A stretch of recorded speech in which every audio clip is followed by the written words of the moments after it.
Hello, my name is Ramon and welcome to another video on my channel. Today we're going to work on this field maple, Acer Campestre. This has been dug up from the woods a couple of years ago by a good friend of mine, Glyn, and I bought off him last year. And he did a really good job of putting a good leader on the tree, some good branches on there on the side. Today we're going to do some repotting, some branch selecting, and a little bit of carving as well. As you can see here, there's a massive piece of wood there, which originally had a bigger trunk on.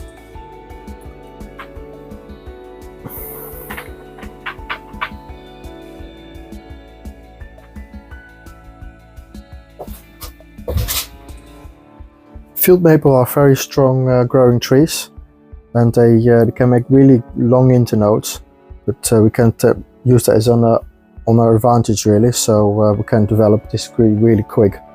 Because it's really vigorous, I just try to throw out all these little shoots on the bases of the trunk, where originally where the branches are. So where branches come, normally buds form from the base as well. And they're normally a little bit stronger because they're just closer to the trunk. So what we want is just to rip everything off what we don't need, and focus on the main structure of the branches, what we want for the future. So ideally you want one branch coming from a single point, not two branches, because that will just create a bigger clump and more sap flow in that area. So it becomes a problem in the future, in a couple of years time. So one branch from a single point. So for instance, we can lose that one.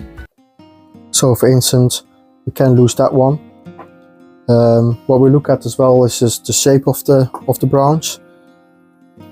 As you can see here, this is a similar sized branch. That one goes straight up, and just not as desirable for my design as this one here already. So this one is already kind of pointing outwards instead of kind of upwards.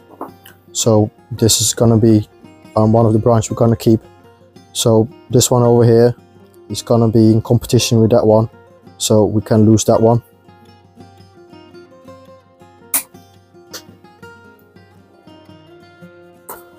Also got some little buds down the base here.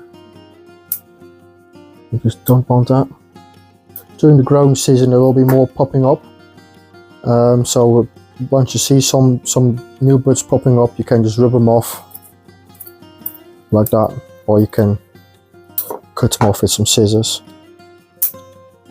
Make sure you cut it nice and flush, so otherwise you're just gonna grow again from that point. Once the tree has just accumulated a certain amount of branches and twigging, then the tree starts slowing down a little bit, so we're just not gonna throw out all these buds anymore. So what the tree really wants now is just it wants to be a massive big bush tree.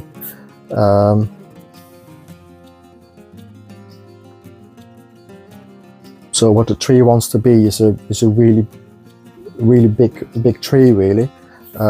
But we want to keep it short because we like it as a bonsai. So that's the challenge we have here. So once we get the amount of twigging and amount of branches on there, the tree has got enough foliage on there to sustain itself, enough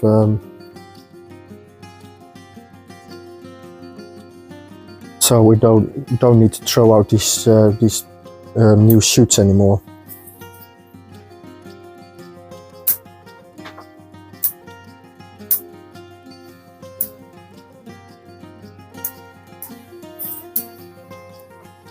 Got also some buds just coming from one same point. It's the same principle there. Just gonna remove what we don't want.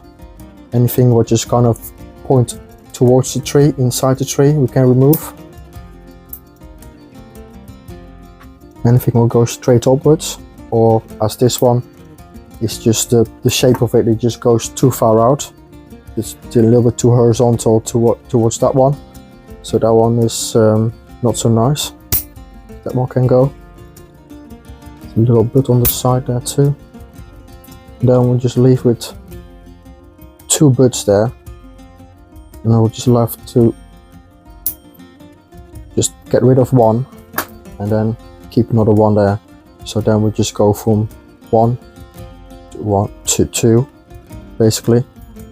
Ideally we want to just cut it back a little bit harder so we can just get rid of this long internode. It's not really long, but I like to see it in half really. That will be a better view.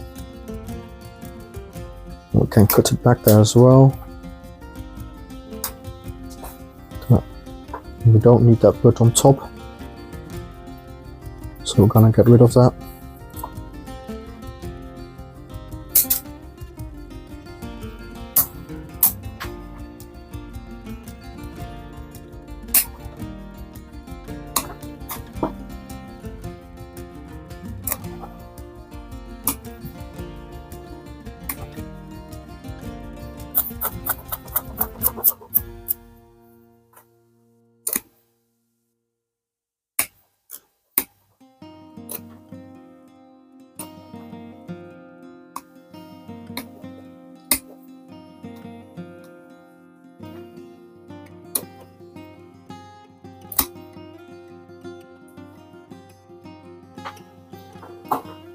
So here we've got a big cluster of branches there.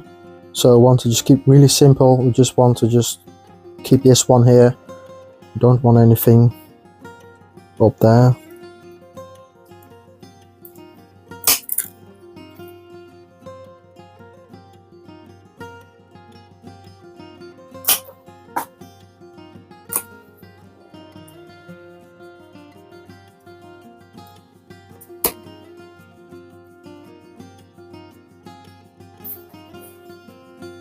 As well as the stuff on the top here.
Well, there, just a big cluster there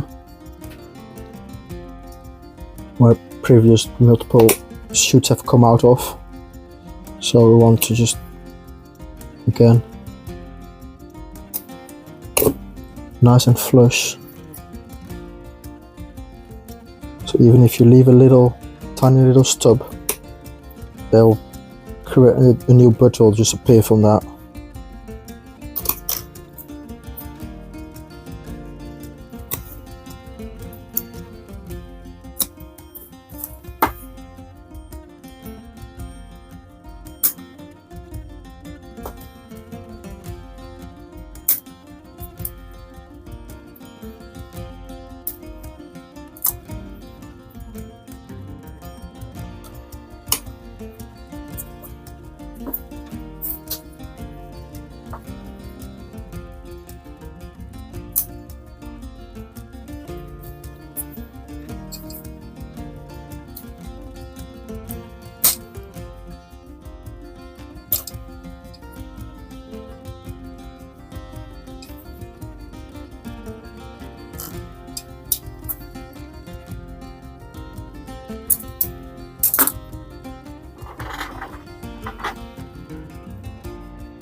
Can't take everything off because later we're gonna do some carving here, and I think we're gonna just carve this piece out of here. So this is quite ugly lump there. Some of the lumps got some character to it, but this one is just a bit. I think this is gonna be the front of the tree, so we have to just focus on what this is gonna look like.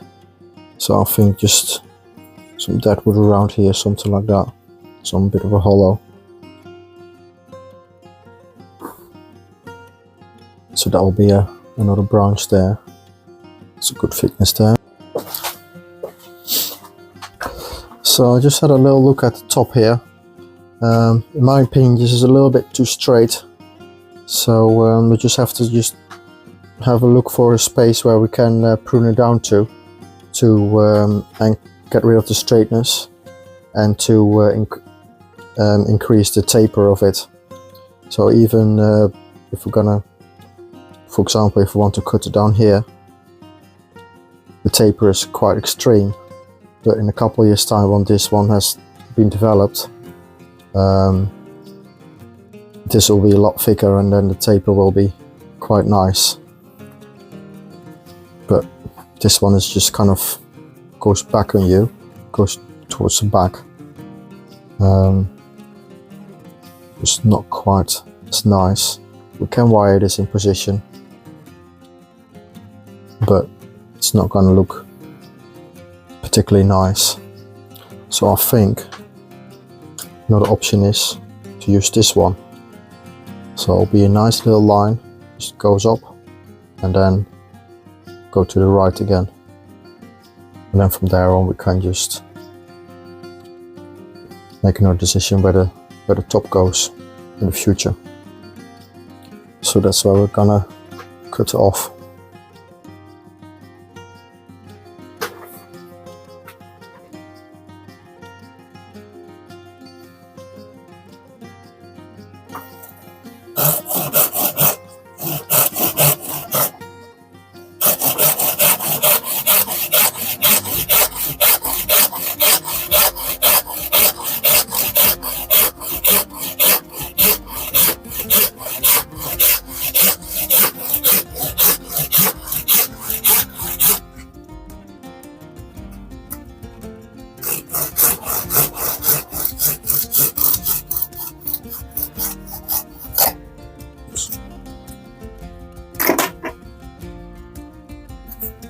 If you don't want to throw it away, you can always just stick this in a pot or in the ground about that deep, and then probably 9 out of 10 it will survive, and you can have another little tree out of that if you really want to.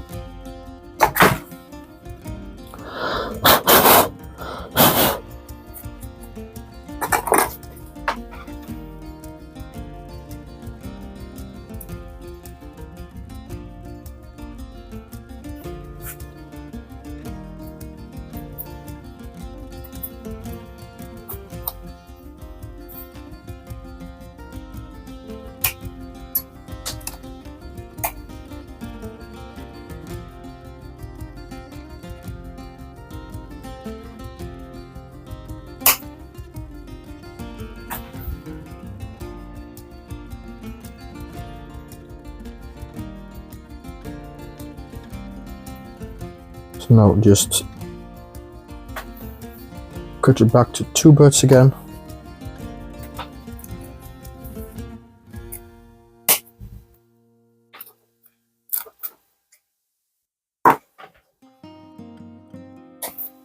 Once we get the carving machine out, I'll be carving this as well.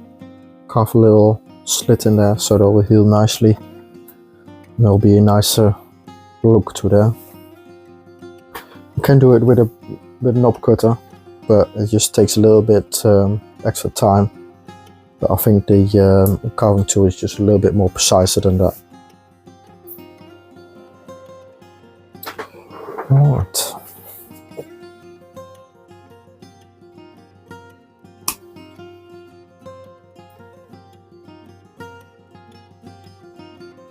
Go straight up. There's no really any twigging on there, so we're just gonna cut it all the way back.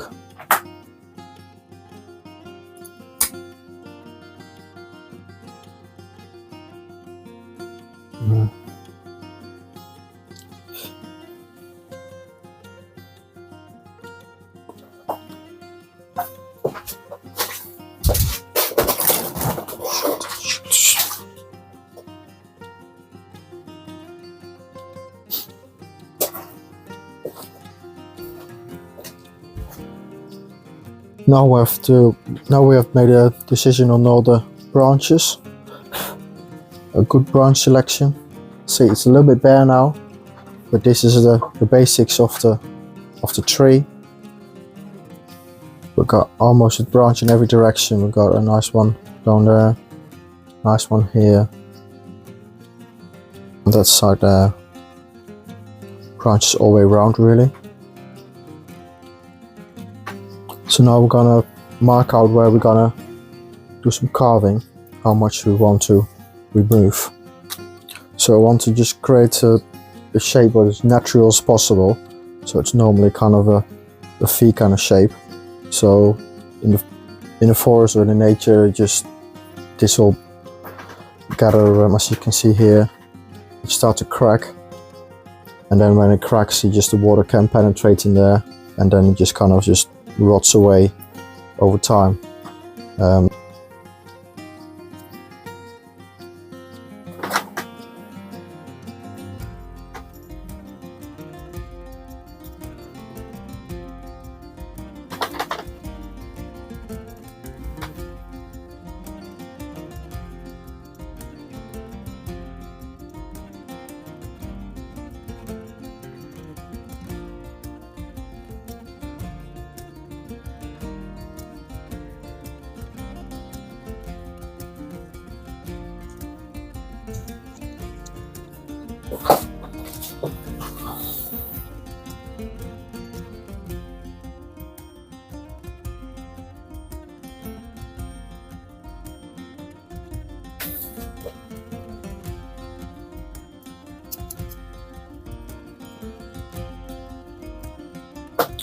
Something like that I was thinking of, so we can get rid of all this big lump there. And that, yeah. Same on these sides, we just don't want any flat surface there, so when we just finish the carving it doesn't look anymore that it's been cut off. So even if you just make different height, yeah, want to like make a different heights in there, so we're not gonna see any flat surface. It's been man-made basically.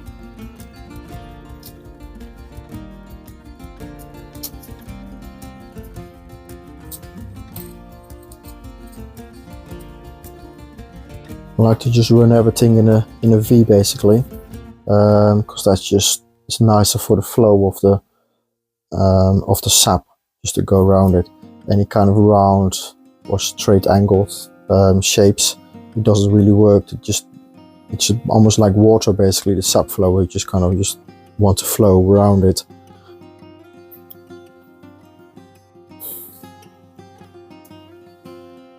And that will callus eventually, and then start rolling into the hollow.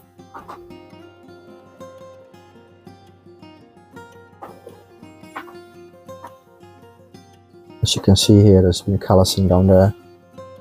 If this was hollow, it will be a lot easier for the callus to roll over and roll in.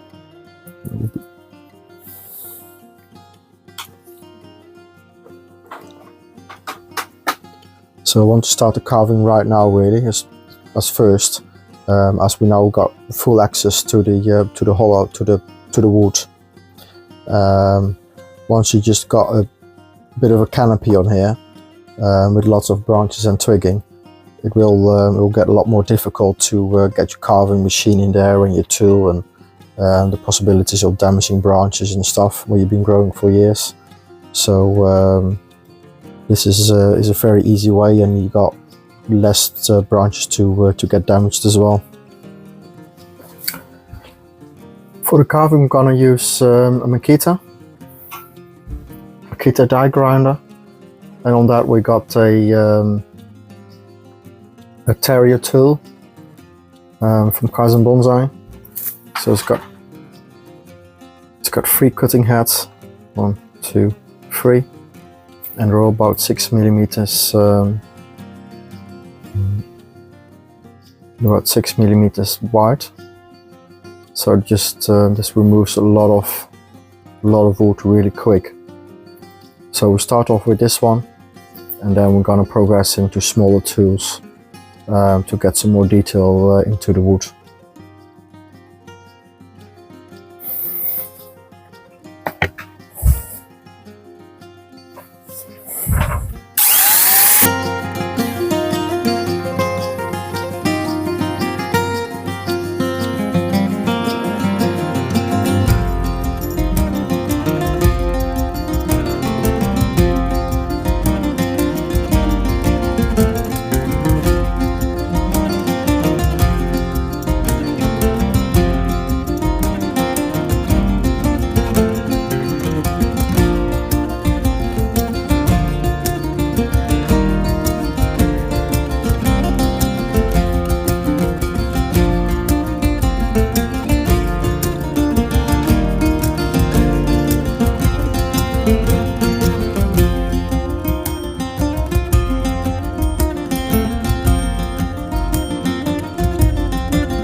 I've now taken the tree out of the pot.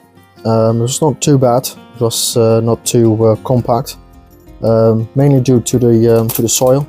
This is some pumice, and some garden soil, I think, something like that. A bit of moulder in there, so it's nice and open, and just kind of shakes itself off. Even it just got a quite amount of root there, more decent compact root. It's not too bad, so I can basically almost tease it out.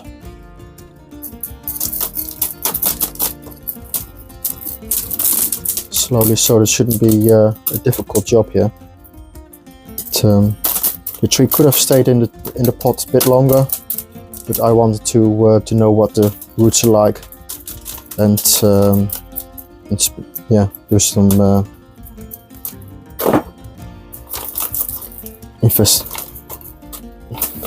investigation, really, how to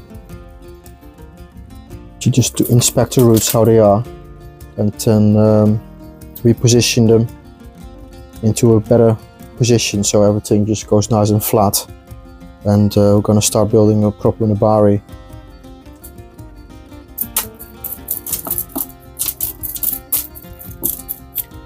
As you can see here, there's one big root going straight down.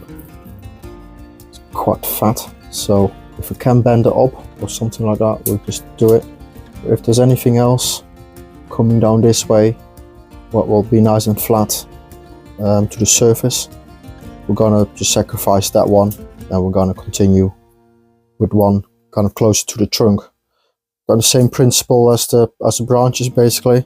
So if you see any kind of root closer to the trunk, you can just cut it off there, and then just keep building your ramification of roots from there on. So what we want to use a smallest pot as possible. Just practical uses, really, and also aesthetically. So the smaller the pot, the more impact it has on viewing the tree, really.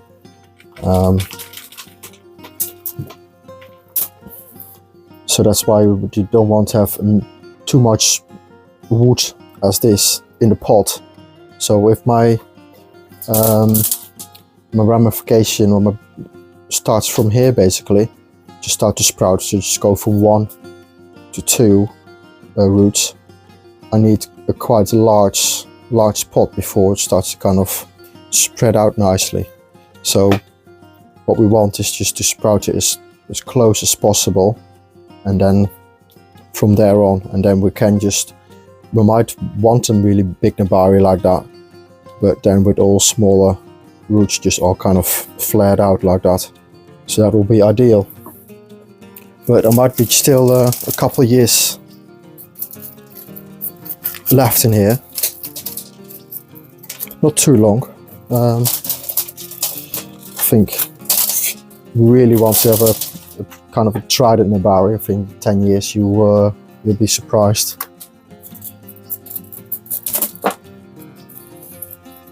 Still some garden soil in there, so we want to get rid of that. Not that it will harm the tree, as field maples are not so fussy for soil, so they can quite happily just grow in really dark garden soil.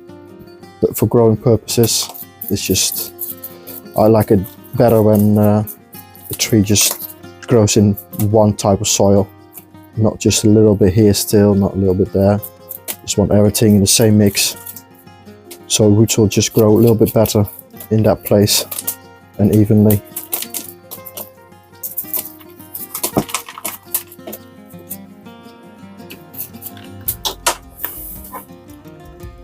Right.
now we've got all the old soil off.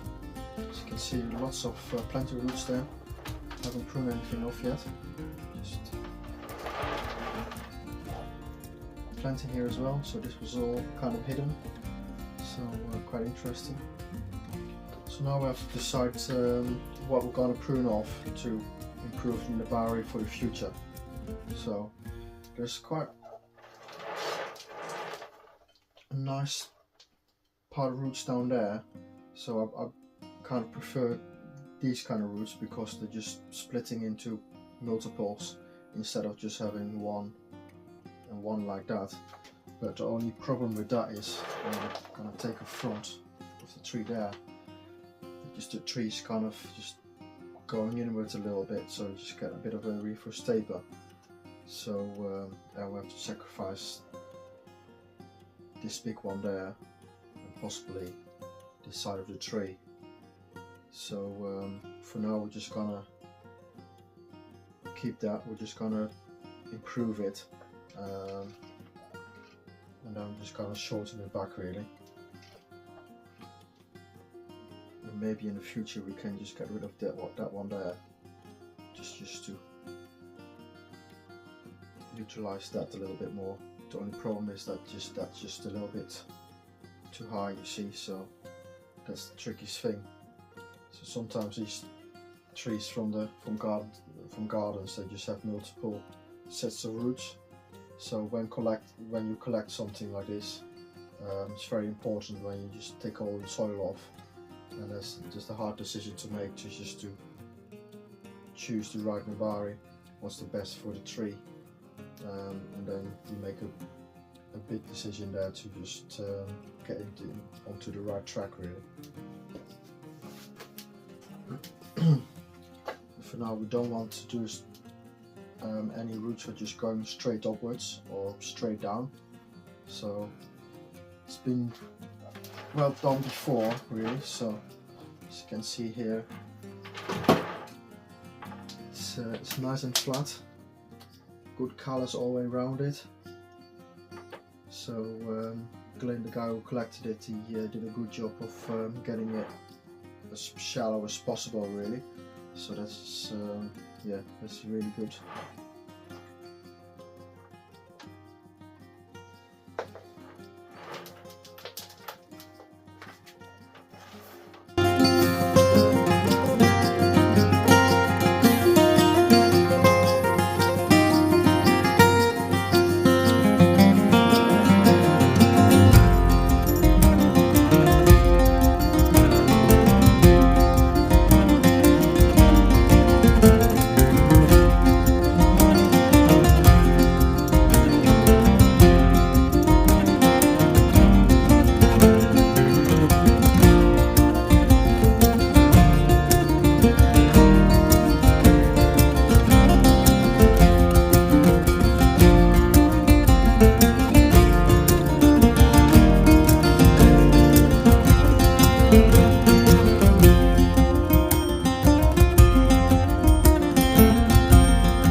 Now we have prepped the pot, so got some mesh in there and some big wires. So this is 3mm wire, so I like to just use quite thick wire. I should tighten it, it won't snap as easy. So the thinner the wire, how easier it will snap when you tighten it up. Especially with big trees, I like to use quite thick wire, sometimes a bit thicker than that, to be really sure that it's going to be tight in the pot. The last thing you want is the wire snapping and you have to just struggle to get wires to the bottom again and stuff like that. So better do it proper first time around. Right, we're gonna just it's quite a big deep pot, a little bit too deep for the tree, but we're just gonna put a layer of really coarse material in there. I sift that from previous mixes and stuff. So that's just some pumice, some super light round balls that people use for indoor growing, some big bark chips as well. That's just all. So we've got an inch or so, a layer of the coarse stuff down there now. This is kind of the mix I'm gonna use. With some pumice, some molar, bark, a little bit of grit in there as well.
Now the tree is in a little bit smaller pot, but definitely it's got a lot of room for growing.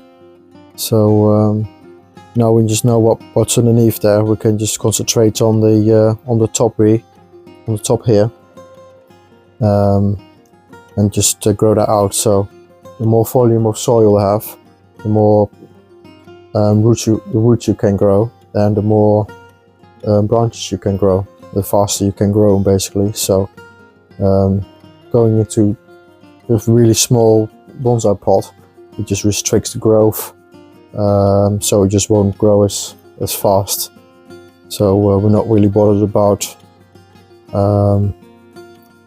twigging and stuff. We just want good solid branches, good basic structure, and then slowly we're gonna just let the tree slow down, get into smaller pots gradually, and then we start working on the twigging.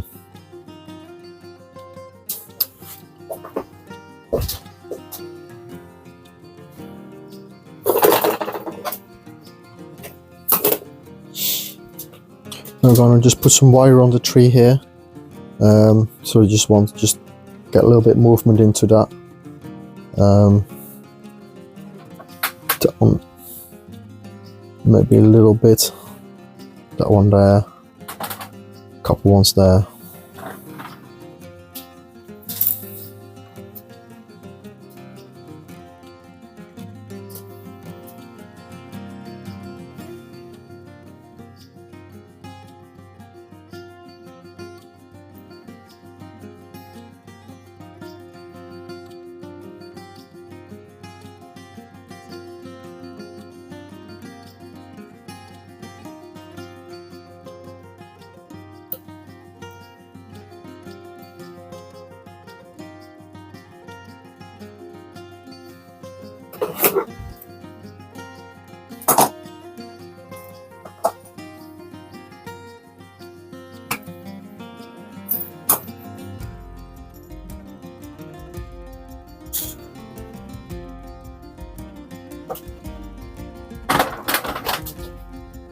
You can see here we're just combining two wires with the two. You can see here, now we're going to combine two branches with one wire.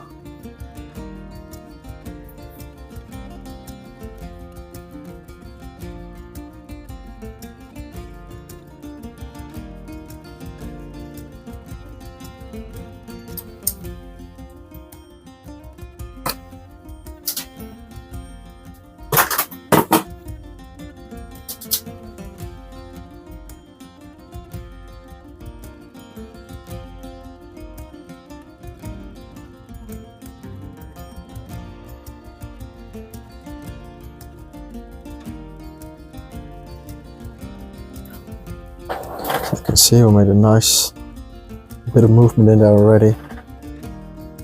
A bit of small improvement. The same here.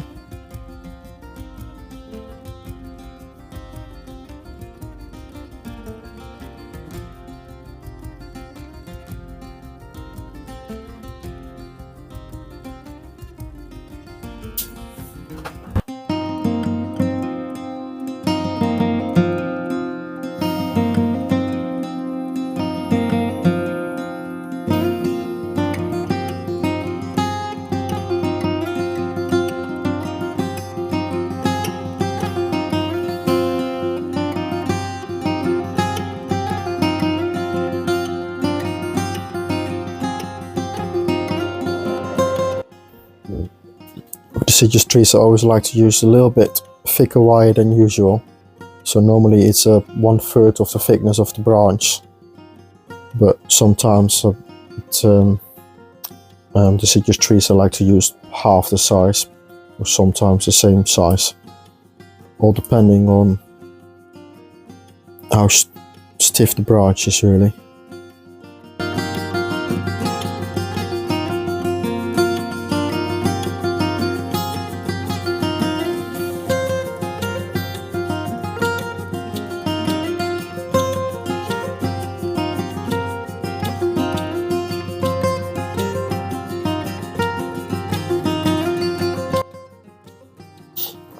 So this is our ideal world really, where we just go from 1 to 2 to 4, and then you can just wire everything nicely really.